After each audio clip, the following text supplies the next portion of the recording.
The first time I recall being inspired was when I was about 3 years old. My grandmother used to take me to college with her. She went to junior college taking a sewing class, and I would just go with her and hang out. And I recall sitting on the floor with all of these older ladies, because I was little, all I could see was their legs and the back of their backs. And they had all these wonderful fabric pieces all over the table, and I'm just fascinated as a little kid looking at them. And so my grandmother wanted me to sew, which I was not interested in, especially at 3 I was not interested in.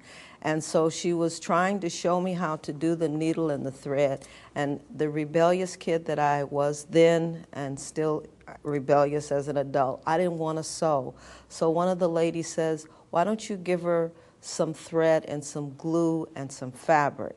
And so I recall one of the ladies handing me all of these, and I was on the floor piling up these different pieces of fabric and putting thread and slamming them up high and going across, and I was gone. That just did it. And so that was the beginning of me doing collages of some sorts. And I'm a collector since I was a little kid. I love junk. I always used to pick up items off of the ground and keep them in my pocket. I used to have little boxes in my room with all these treasures.